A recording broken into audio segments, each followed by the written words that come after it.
Effective immediately. Those two words sliced through the conference room air like a knife. I looked up from my presentation notes to see Lydia Grant standing in the doorway, her arms crossed, and that cold smile she wore when she thought she was being clever. My name is Daniel Pierce. I'm 48 years old, and I'd been head of client relations at Sterling Dynamics for over 20 years. When our new director spoke those words in front of my entire team, I kept my hands steady on the table. I hope the Nexera presentation goes well next Friday, I said quietly. The room went dead silent. My team, people I'd hired and trained from junior associates to department heads, stared at their laptops. Lydia's eyes narrowed. She was 33, fresh MBA from some expensive school, brought in 3 months ago to modernize operations. Never worked a day in biotech before. What do you mean? She asked. I smiled and stood up slowly. You'll figure it out. I walked past her toward my office. 23 years of building Sterling Dynamics was about to fit into 2 cardboard boxes. Photos of successful product launches lined my walls. Awards from satisfied clients covered my desk. The coffee mug my daughter Claire gave me sat next to my computer. World's best dad. Lydia followed me, hovering in my doorway like she wanted to say something, but couldn't find the words. Daniel, about the Nexera account. She started. Not my problem anymore, I said, pulling tape across the first box. She left me alone after that. My team filtered by one at a time. They didn't say much, just quiet handshakes and promises to stay in touch. Maya, my senior analyst, lingered the longest. This is wrong, she whispered, glancing back toward the conference room. It's business, I told her, though we both knew it wasn't just business. The truth was, I'd seen this coming for weeks. Ever since Lydia arrived, she'd been undermining me in small ways. Scheduling meetings without me. Questioning my decisions in front of clients. Last week, she'd suggested to upper management that my old-school approach was holding the company back. What she didn't know was that I'd been keeping detailed records. Every slight, every attempt to cut me out of important decisions. I'd also been preparing for exactly this moment. Because in 20 years of managing million-dollar biotech accounts, you learn to plan for everything. Maya helped me carry my boxes to the parking garage. What about Nexera? She asked. You've been working on that presentation for 10 months. Lydia thinks she can handle it, I said, loading the boxes into my truck. Maya looked confused. But the technical specifications are exactly where they've always been, I said.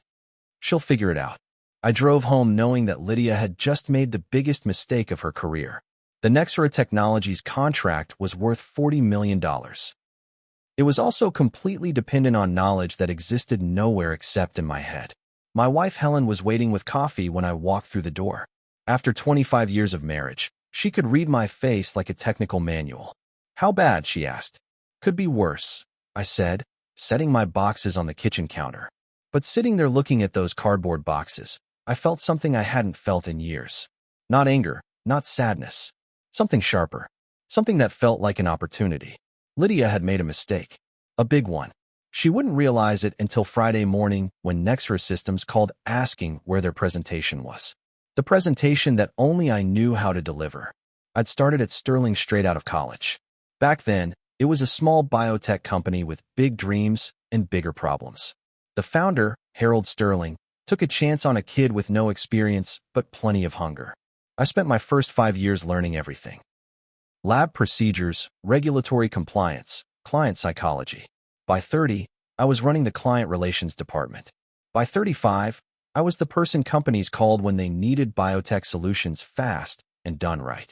I'd built relationships that kept Sterling afloat during the 2008 recession. When competitors folded, we thrived because our clients trusted me personally.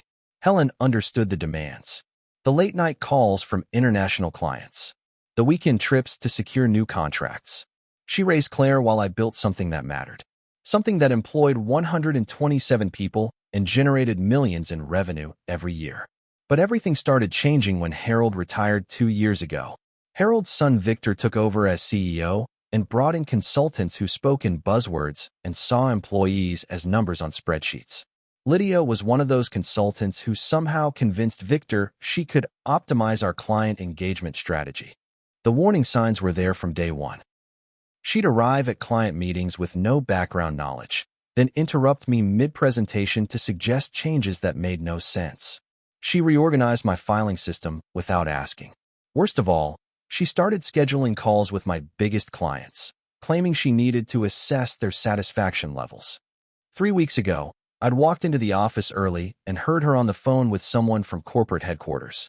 Daniel's methods are outdated, she was saying. The clients respect him, but they need fresh thinking. I can deliver the same results with half the overhead. Half the overhead meant cutting my team. People like Maya, who'd worked nights to master complex account specifications. Or Aaron, who'd learned Mandarin just to communicate better with our Beijing partners. I should have confronted her then. Instead, I did what I always did. I focused on the work. The Nexera presentation was our biggest pitch of the year. A $40 million contract for specialized biosensors. I'd been preparing for 10 months, building relationships with their technical team, understanding their exact requirements. Lydia knew about the meeting, but not the details. In her mind, presentations were PowerPoint slides and generic talking points. She didn't understand that Nexera's chief technology officer hated formal presentations. Their procurement director only trusted vendors who could speak her language. Precise, technical, no corporate fluff. The irony was perfect. Lydia had fired me to look decisive and forward-thinking. But Friday morning, when Nexera called asking for Daniel specifically, she'd learned the difference between managing people and managing relationships. Thursday night, I couldn't sleep.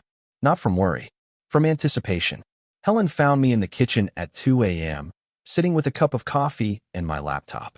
"You're planning something," she said. "Just thinking," I replied. She sat down across from me. 25 years of marriage taught her when to push and when to wait. This was a waiting moment. Lydia called earlier, I finally said. Left 3 voicemails. What did she want?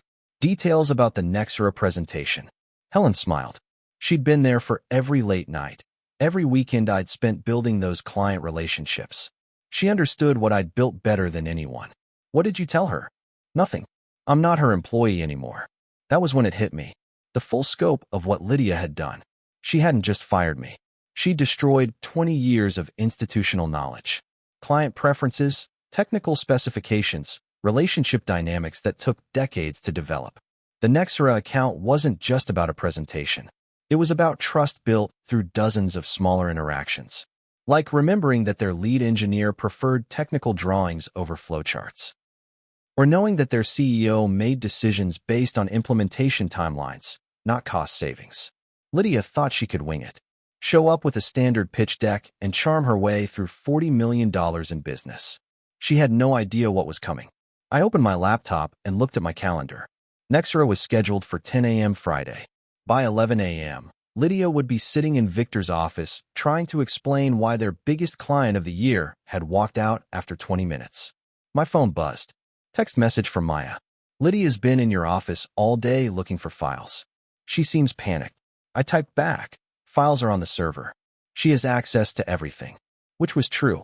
She had access to contracts, basic client information, and standard presentation templates. What she didn't have was context. The human element that turned data into relationships. I poured another cup of coffee and opened a new document on my laptop. I started typing a formal resignation letter, the professional one I should have submitted months ago when I first realized what Lydia was planning. But then I stopped. Deleted everything. Why make it easy for her? Instead, I opened my personal email and started reaching out to contacts at other biotech companies. People who'd been trying to recruit me for years. By morning, I had 3 interview requests and 2 job offers. Helen woke up at 6 a.m. and found me still at the kitchen table, now dressed for the day. Going somewhere? She asked. Coffee shop downtown. Good internet. Quiet place to make some calls. She kissed my forehead. Give them hell. I didn't plan to give anyone hell. I planned to let Lydia do that all by herself. Friday morning at 9:47 a.m., I was sitting in Brew and Company. Coffee downtown when my phone started ringing. Lydia. I let it go to voicemail. Then she called again. And again. By 10:15, she'd called 7 times. At 10:23, Maya called. Daniel, where are you? The Nexera people are here, and Lydia's having a complete meltdown. She can't find the technical specifications they're asking for. They're in the system, I said, stirring my coffee calmly. She says they're not. She's been up all night looking. Tell her to check the project folder under Nexera Systems, subsection Technical Requirements. Maya went quiet for a moment. Daniel, she says that folder is empty except for basic contact information. I almost smiled. That's because the technical specifications were never digitized. They were in my notebook. The blue one that had lived on my desk for 10 months. The one I'd taken home yesterday. They're asking for you specifically, Maya continued. The CTO said he was looking forward to discussing the sensor calibration protocols you developed. Wish I could help, I said. At 10:45, Victor Sterling called. The CEO himself.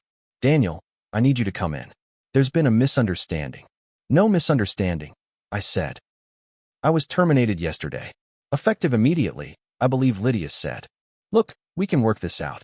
Maybe Lydia was hasty. Maybe she was. But I'm not an employee anymore. Victor, I can't legally represent Sterling in client meetings.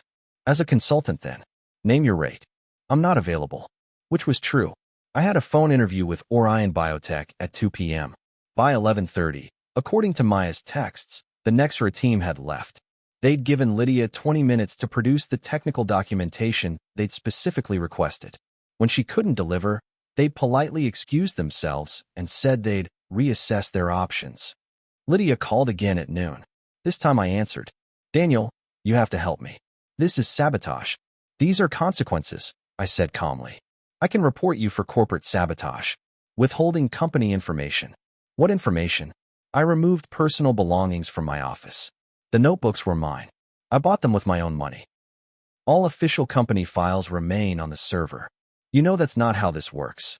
Actually, it's exactly how it works. I was terminated without cause and without notice. Sterling forfeited any claim to my cooperation.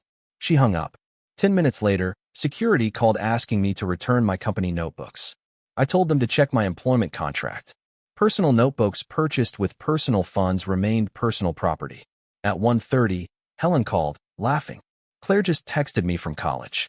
She saw Lydia on LinkedIn posting about exciting new opportunities at Sterling. Apparently, she's trying to spin this as a positive restructuring. How's that working out?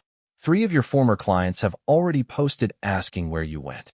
Word travels fast in biotech. By 3 p.m., after a very promising phone interview with Orion Biotech, I had my answer to Lydia's earlier accusation about sabotage. This wasn't sabotage. Sabotage implied I'd actively worked to damage something. I'd done nothing except take my knowledge with me when they showed me the door. The fact that Lydia hadn't bothered to learn how the department actually functioned was her choice. The fact that she'd fired the only person who understood the intricacies of their biggest accounts was her decision.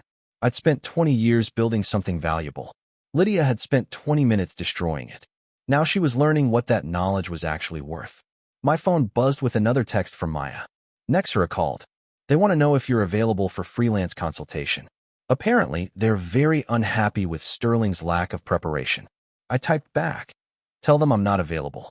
But they might want to consider Orion Biotech for their needs. Sometimes the best revenge is simply stepping out of the way and letting people face the consequences of their own actions. Saturday morning brought clarity in the form of a phone call from Aaron, my former colleague from our international team.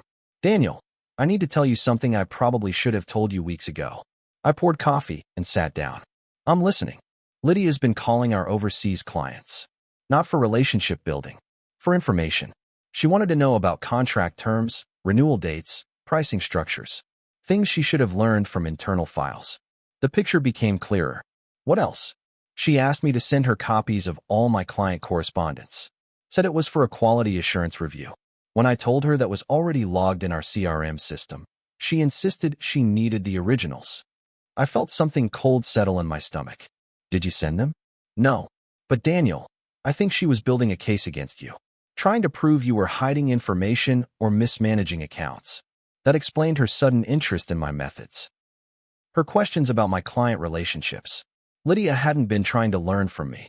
She'd been trying to replace me with documentation she could control. There's more, Aaron continued. Yesterday, after the Nexera disaster, she called an emergency meeting. Tell everyone that you deliberately withheld critical information to sabotage the company. And Maya shut that down fast. Pointed out that you'd offered to train Lydia on all your accounts when she first arrived. Lydia had declined, saying she preferred to develop her own approaches. I remembered that conversation. 3 months ago, I'd spent an entire weekend preparing training materials for Lydia. Detailed client profiles, communication preferences, technical requirements. She'd glanced through them and said traditional relationship management was too time-intensive for modern business practices. "What's the mood in the office?" I asked. "Tense." Victor called an all-hands meeting for Monday. Word is he's bringing in external consultants to assess the client relations crisis. After Aaron hung up, I sat thinking about the deeper implications. Lydia hadn't just fired me impulsively. She'd been planning it for weeks. The Nexera presentation was supposed to be her proof that she could handle my responsibilities. A successful meeting would have validated her approach and justified my termination. Instead, it had exposed how little she understood about the work she'd inherited. My phone rang. Orion Biotech. "Daniel, this is Patricia Holloway from Orion. We'd like to schedule an in-person interview for Monday. Our team was very impressed with your experience. I'd be interested to hear more. Frankly, we've been watching Sterling's recent changes with concern. Several of our partners have mentioned disruptions in their client service. We're looking for someone who understands the importance of relationship-based business development." After she hung up, I realized Lydia had done me a favor. For years, I'd been comfortable at Sterling. Good salary, familiar routines, established relationships. But I'd stopped growing. I'd become so focused on maintaining what I'd built that I'd forgotten there were other places to build. Helen found me in the garage that afternoon, organizing tools I hadn't touched in months. "Productive day?" she asked. "Enlightening day. I have an interview Monday with Orion. They're offering a 30% salary increase and equity options." "That's wonderful. But you don't seem happy about it." I put down the wrench I'd been holding. "I keep thinking about my team. Maya, Aaron, the others. They're good people caught in Lydia's mess. You can't save everyone, Daniel. You can only control what you do next." She was right. Lydia had made her choices. Now she'd live with the consequences. My job was to make better choices for my own future. Monday morning, I put on my best suit and drove to Orion Biotech's headquarters downtown. The interview went better than expected. By noon, I had a formal offer. Senior Director of Client Relations. 35% salary increase, full benefits, and a signing bonus that would cover Claire's graduate school tuition. I accepted on the spot. Walking out of their offices, I felt lighter than I had in months. Not because of the money, because of the possibilities. Orion was growing fast, landing contracts with pharmaceutical giants and research universities. They needed someone who understood how to build lasting client relationships in a competitive market. Someone exactly like me.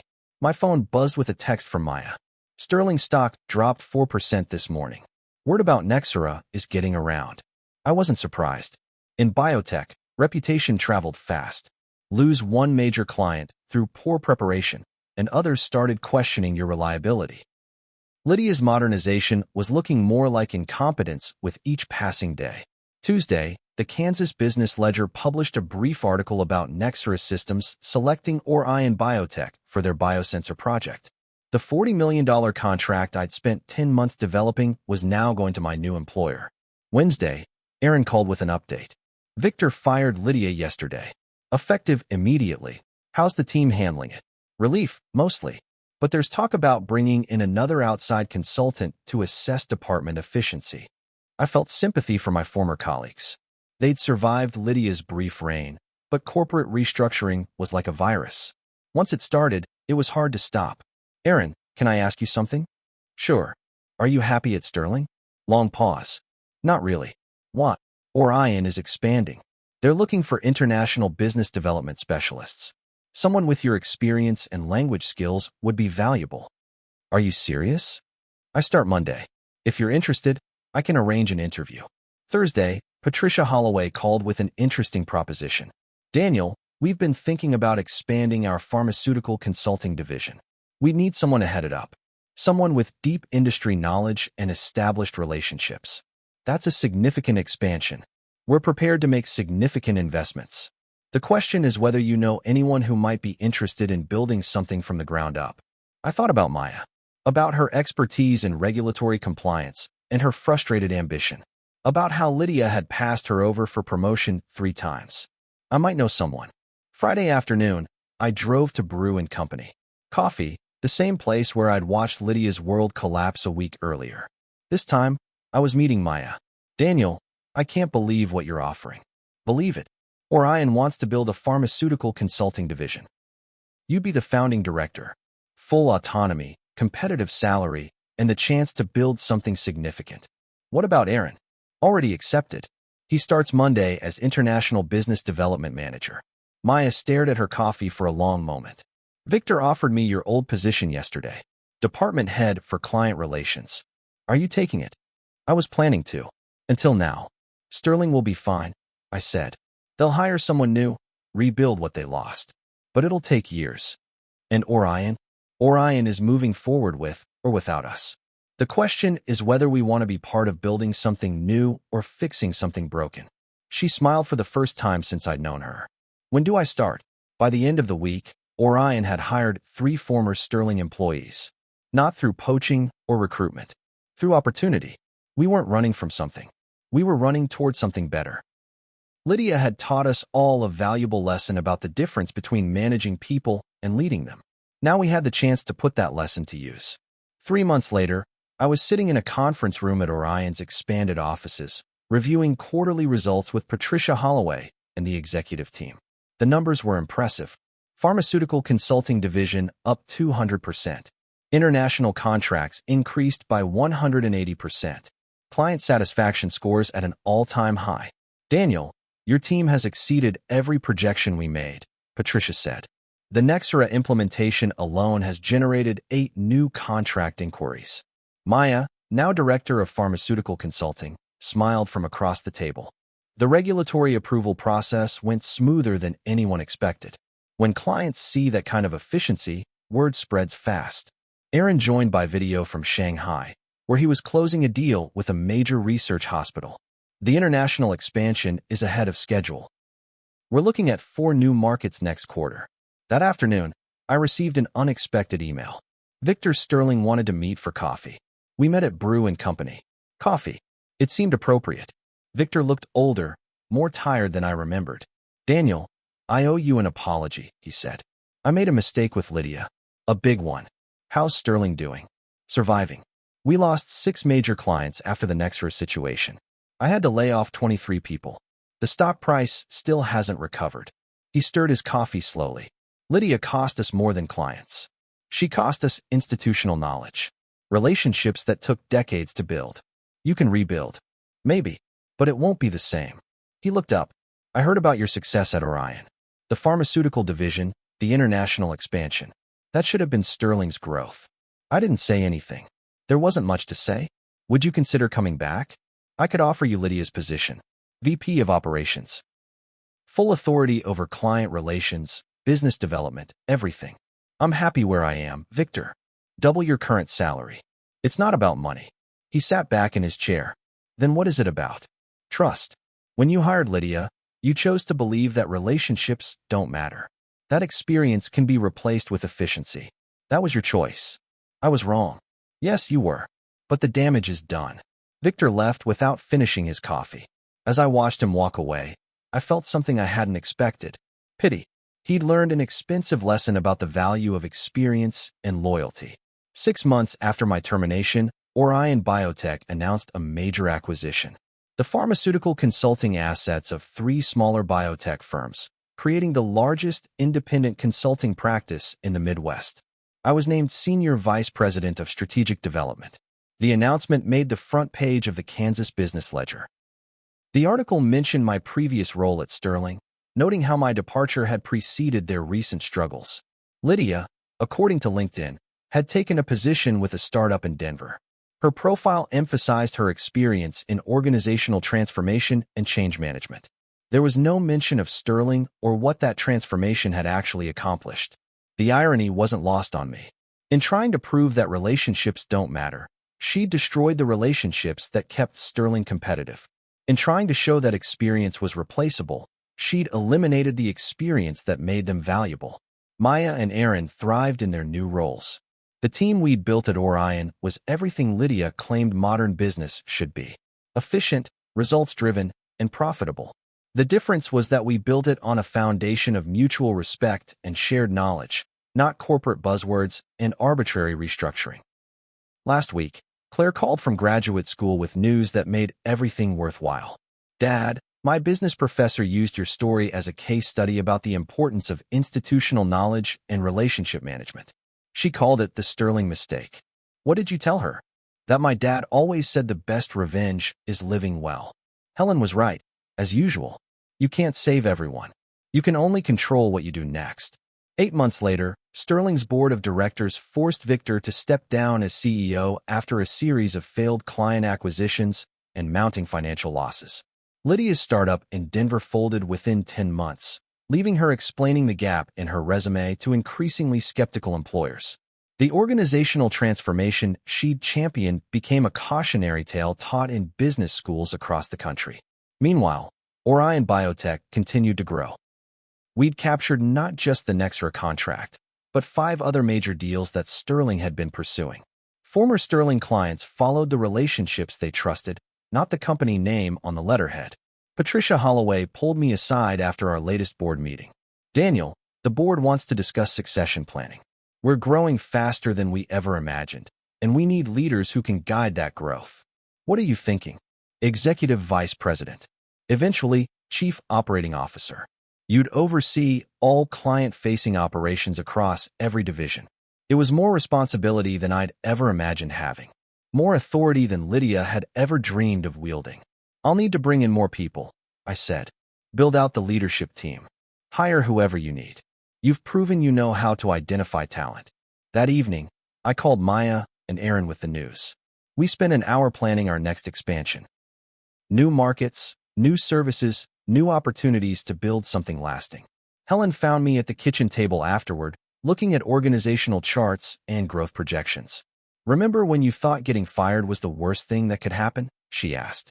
I looked up from my laptop. Best thing that ever happened to me.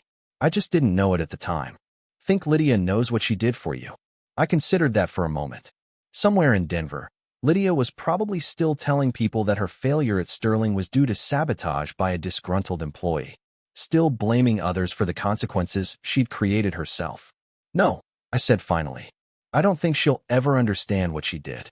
2 years after my termination, I received an invitation to speak at the National Biotech Leadership Conference. The topic, building sustainable client relationships in a disrupted industry. The irony was perfect. I was now considered an expert on exactly the kind of relationship-based approach that Lydia had dismissed as outdated. My presentation focused on the Orion success story, how we'd build a company culture that valued both innovation and institutional knowledge, how we'd attracted top talent by offering opportunity, not just efficiency. During the Q&A session, a young woman in the front row raised her hand. Mr. Pierce, what advice would you give to managers who think they can modernize by eliminating experienced employees? I thought about Lydia, about Victor, about all the companies that confuse change with improvement. Experience isn't the opposite of innovation, I said. It's the foundation that makes innovation possible. You can't build something new if you don't understand what you're building on. But what if those experienced employees resist change?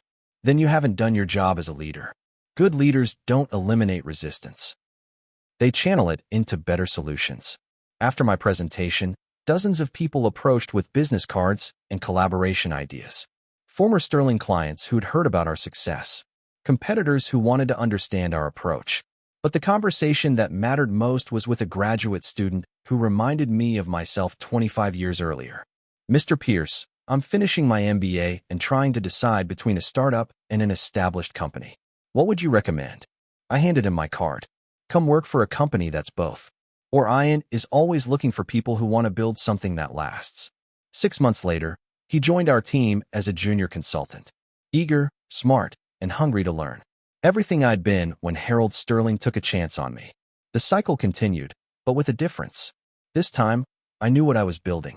This time, I was building it right. 3 years after Lydia fired me, Orion Biotech went public. The IPO raised $200 million and valued the company at $1.2 billion. As executive vice president, I owned enough stock options to retire comfortably. But retirement was the last thing on my mind. We were changing the biotech industry, proving that companies could be both profitable and principled. That growth didn't require sacrificing the relationships that made growth possible. The day of our IPO launch, Patricia Holloway gathered the leadership team for a celebration breakfast. 5 years ago, Orion was a regional consulting firm with 20 employees, she said, raising her coffee mug. Today, we're a publicly traded company with over 300 employees across 6 countries.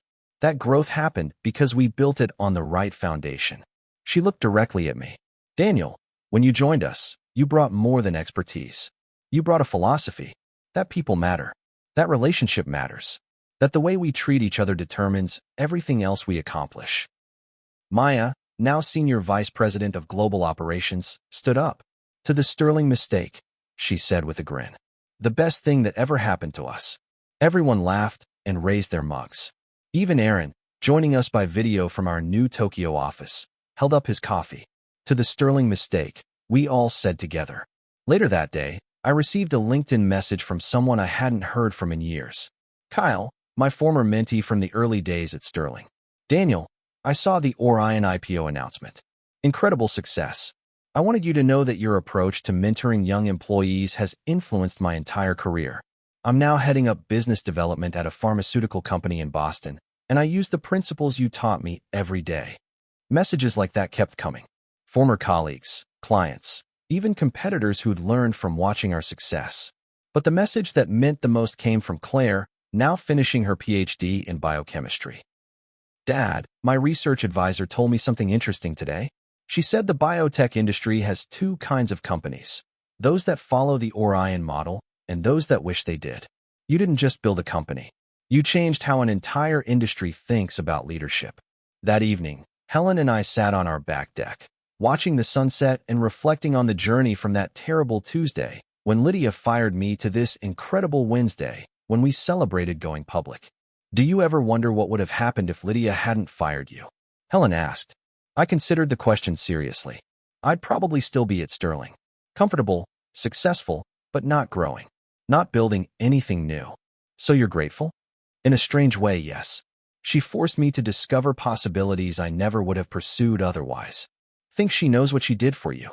I pulled up LinkedIn on my phone and searched for Lydia's profile. It has been updated recently. She was now a freelance organizational consultant in Phoenix, offering disruptive leadership solutions to companies ready for transformation. Her experience section still listed her time at Sterling as successfully restructured an underperforming department, resulting in improved operational efficiency. I showed Helen the screen. No, I said, I don't think she has any idea what she actually accomplished. Her loss. Her loss is everyone else's gain. The people who left Sterling with me. The clients who followed us to Orion. The industry that learned from watching her mistakes. Helen smiled. The best revenge really is living well. Better than well. The best revenge is building something so successful that your critics become case studies in what not to do. 5 years after my termination, I received an invitation to return to Sterling Dynamics.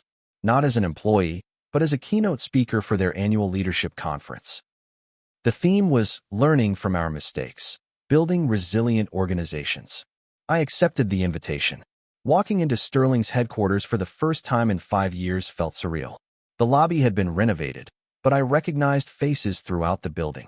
Some former colleagues who'd stayed, some new employees who'd joined after the great exodus.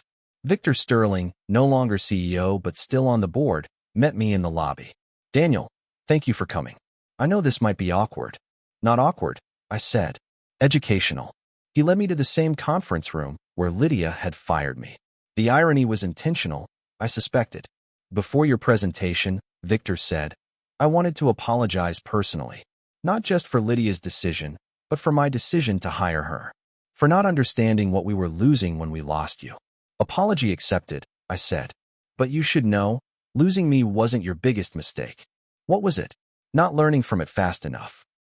How many other experienced employees did you lose before you figured out what went wrong? Victor's expression grew somber. Too many. We spent 3 years rebuilding institutional knowledge that walked out the door in 3 months. And now we're stable, growing slowly, learning to value experience alongside innovation. That's good.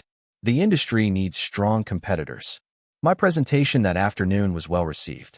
I focused on the lessons both companies had learned. How Sterling's mistakes had taught them to balance change with continuity. How Orion's success had come from building on experience rather than discarding it. During the Q&A, a young manager asked, "Mr. Pierce, what's your advice for employees who feel undervalued by leadership?" Document everything. Build relationships outside your current company. Always be prepared for change, even if you don't want it. And for leaders who inherit experienced teams, remember that those people chose to build their careers at your company. Honor that choice. Learn from their experience before you try to change it. After my presentation, I spent an hour talking with Sterling employees. Many had stories of their own about navigating change and building careers despite leadership mistakes. But the conversation that stayed with me was with a junior analyst named Kevin. "Mr. Pierce, I've been following your career since college. The way you handled your termination and built something better has inspired my entire approach to work." "What do you mean?" "I keep detailed records of my projects. I build relationships across the industry. I never assume my job is secure, but I also never let fear prevent me from doing good work." I smiled. That's exactly right. Security doesn't come from any single job. It comes from being valuable wherever you go. "Would you ever consider hiring someone like me at Orion?" I handed him my card. "Send me your resume. We're always looking for people who understand that principle." Driving home that evening, I reflected on how completely my life had changed. 5 years ago, I'd been a comfortable employee at an established company. Today, I was a leader in a publicly traded corporation that I'd helped build from the ground up. The transformation hadn't happened overnight. It had taken years of careful decisions, strategic planning, and most importantly, surrounding myself with people who shared my values. Lydia's mistake hadn't just cost Sterling Dynamics millions of dollars and countless opportunities. It has created those opportunities for everyone else. 6 months later, Kevin joined Orion as a junior business development associate. His first project was helping Maya expand our pharmaceutical consulting division into European markets. Watching him work reminded me of myself 30 years ago. Eager to learn, hungry to build something meaningful, grateful for the opportunity to work with experienced mentors. The cycle was complete. Lydia's attempt to eliminate experience from Sterling had created a new generation of leaders who understood the value of both innovation and institutional knowledge. At our annual company retreat, I addressed the entire Orion team. 5 years ago, most of us worked for other companies.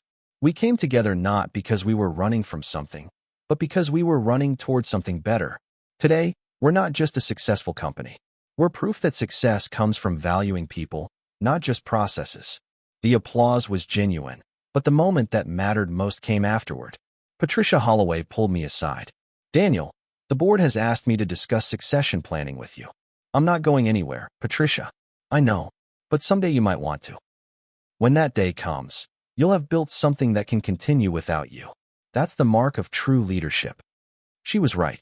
The best leaders build systems and cultures that outlast their tenure. They create organizations that get stronger, not weaker, when leadership changes.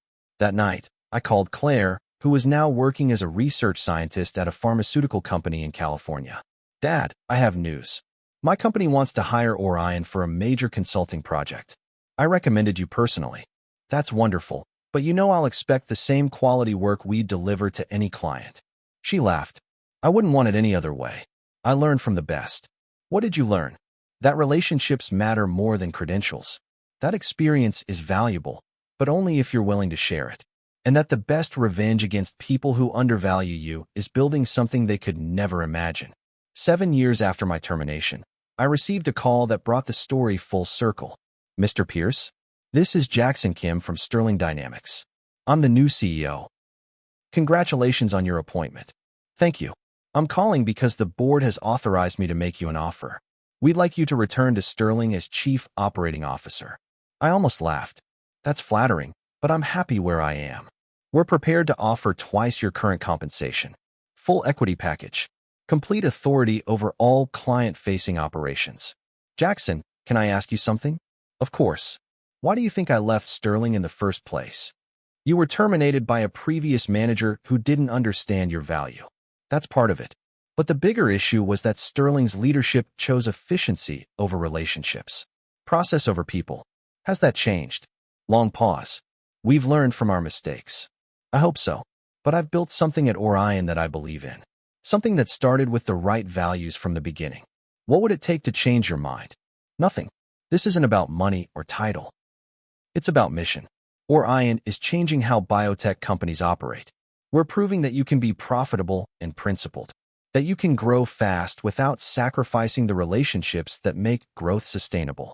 After I hung up, Helen found me smiling in the kitchen. Sterling again?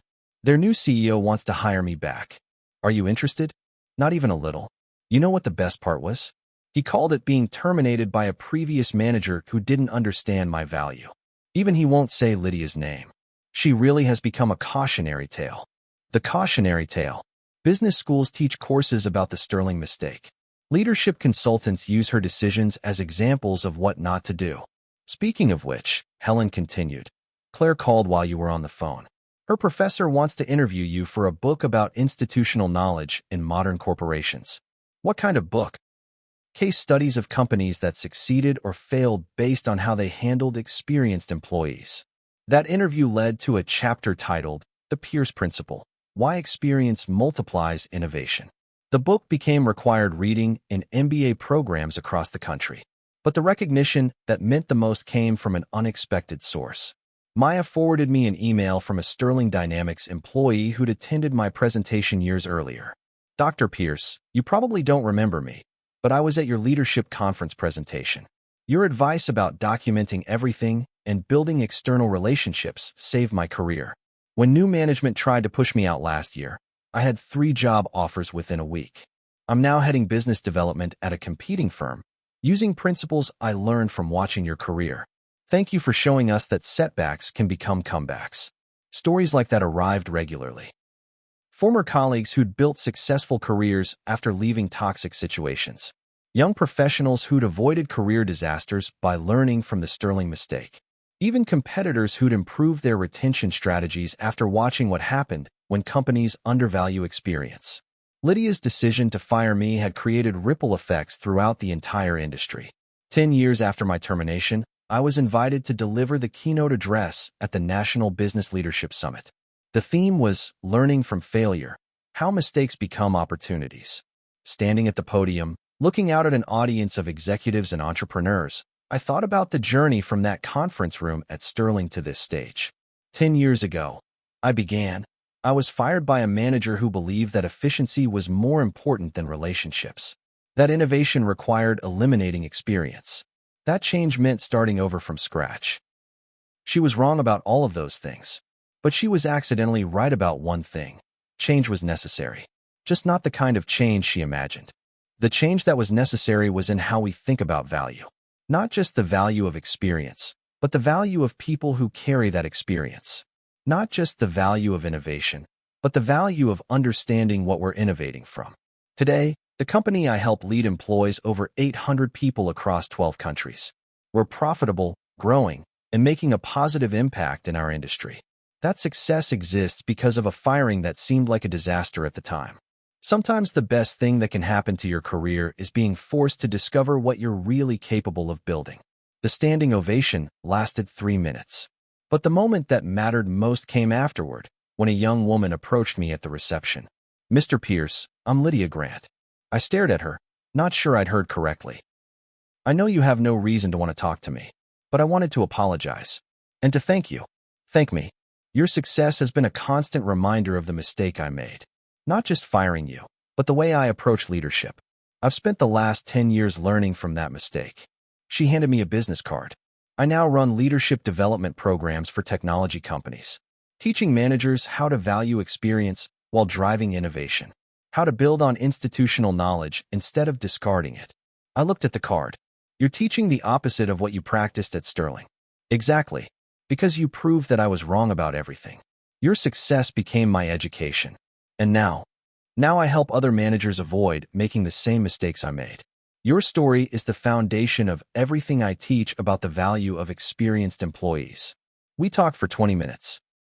She'd followed Orion's growth, studied our approaches, and built her consulting practice around principles she'd learned from watching our success. I know I don't deserve forgiveness, she said finally, but I wanted you to know that firing you was the biggest professional mistake I ever made. And watching what you built afterward has been the most valuable lesson I ever learned. Driving home that night, I called Helen to tell her about the conversation. How do you feel about seeing her again? Surprised. Impressed, actually. It takes courage to admit mistakes publicly. Do you forgive her? I thought about that question for several miles. I forgave her years ago, Helen. Staying angry would have prevented me from building everything we've built. But do you trust her? I trust that she learned from her mistakes. That's more than most people do. Think you'll work with her? Maybe. Orion is always looking for leadership development consultants. If she's really learned from the Sterling mistake, she might be exactly what some of our client companies need. 6 months later, Orion hired Lydia's firm to develop leadership training programs for 3 of our portfolio companies. Companies that were struggling with exactly the kind of challenges Sterling had faced years earlier. The irony was perfect. Lydia was now being paid to teach other managers not to make the same mistake she'd made with me. But the real victory wasn't in that poetic justice. It was in what we'd all built from the wreckage of her original decision. Sterling Dynamics had recovered and was now a stable, if smaller, company that valued both innovation and experience. Orion Biotech had become an industry leader, proving that companies could grow rapidly without sacrificing relationships. Maya, Aaron, and dozens of other professionals had built thriving careers based on principles they'd learned from navigating workplace disasters.